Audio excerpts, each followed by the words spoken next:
Yesterday, I made a video about Mbaka, Reverend Ejike Mbaka, that even if the only man I owe apology is Reverend Ejike Mbaka, and I saw a lot of people came out. Ogechi, Ogechi, everybody have run away. They have abandoned you. Now the tough is getting tougher. That is why you are panicking. Ejike Mbaka jikwara making a blessed sacrament. No me paragenka. No yeni no meregi. No ya vokurugi.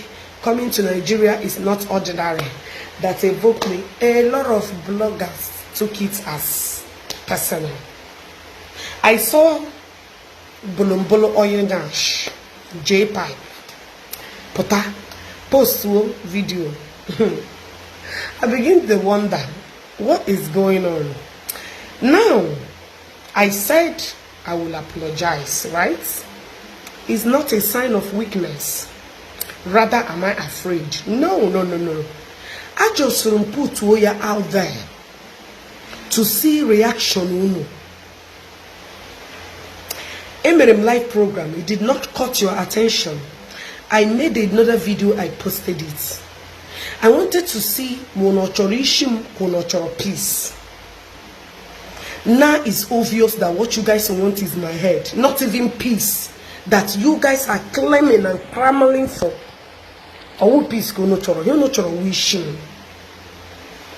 Upon afwhere, let's assume now that Emeremo this apology. A baby from apology, I just stated that I will apologize. Now, to work a people know that even no choga wish him, not even the apology. Not even the apology. Now, when Apotarakuo and Mbaka for 2 years, none of you guys were found. None of you guys came out to defend Mbaka. I personally did. Because I have defended Christianity for the rest of my life. I personally came out. I stood for Mbaka. I defended him. Gini merunu. Anaha koro. Ndemado okoro Mbaka that this woman stood for you. This woman has been there, supported you, fought and made sure that in here at that time. Does it mean that that one who defended you then, that you guys owe me something as well? I did not say that I want to apologize to Mbaka because I'm afraid or any other thing is back to it, or just to see Ihuno from me. And I have seen it. I just continue to watch this. She made logo dima. Mini and a fuel up on an alone cog in Munoko. And I have seen that you guys want another thing coming. So on that note, Meziano the apology on my behalf.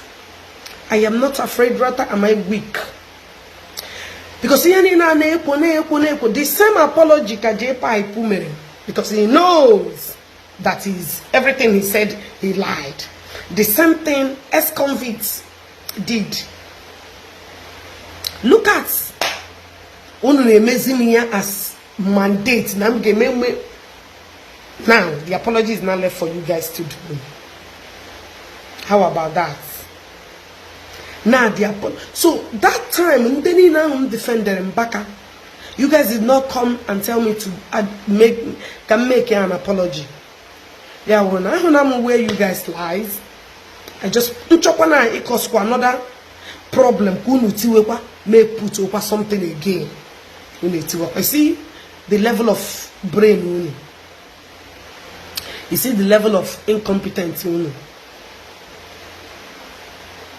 Ebonation no Mbaka the petition according to him Mbaka chore popum is okay.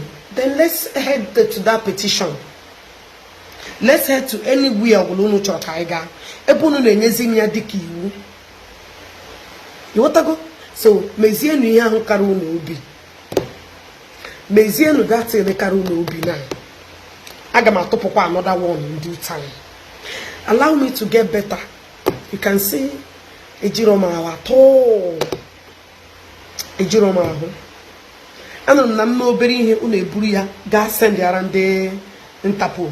Mpostu ihe in another thing unu eburu ya gaa send ara ha na ha tinye ya na file. Anytime I get better, I will answer my call. I'm not running away. So, ihe unu na-ekwu na unu kwuru gaa n'elu na n'ezi mandate dizie na aka ahụ mee na apology. I put it out there to see ma unu chọrọ peace ka wishim. I can see that unu chọrọ wishim. Some people are so getting, I'm sure if I apologize that I will die. Yes, now I'm maintaining my words. If I apologize, I will die. I am not longer going to do that. But some of them that you guys have taken it up as a priority, as you guys will mandate me to do this or not to do this. Now, Gaziano Game that apology. Did you understand what I'm saying? Good. Tag yakwa no here. Copy yakwa ni adigbo unu ji cho. But you don't apology. Just a take maybe Ozubudu ni na agbaputala to throw stone. Look at how yesterday Facebook je ngoko. Hey, Ogechi is afraid of her. Oh no, hope ya ni na abula. Hey, Obrulo, Igamana Mbaka Mbrula gas blessed sacrament. Ogechi, whatever you are facing now, because you are sick is because of Mbaka. What about Matthias? That been dolan Mbaka vam. So that blessed sacrament that affects Matthias. Uno choka nebu ni gidaka. I know they apologize again. And when him made it wrong, okay, apologize that word, you know, Shina, Namchikwan apologize, I still maintain it. You want to go? Oruzie Mbana Gashi, Iha Ikuru, or we could prove this. If I don't prove it by then, I'll come and render the apology. If I'm not able to prove what I said, by then, Maria's apology. I just throw Lunu. Okay, why didn't you apologize? Why must you say, I will apologize later? Common sense, una ability. The peace you guys are claiming that you guys want, no the apology you guys are asking for, no make way. Now, that apology. As it is now, I hands off. That apology is in the end. On that note, I will see you guys when I see you. Bye for now.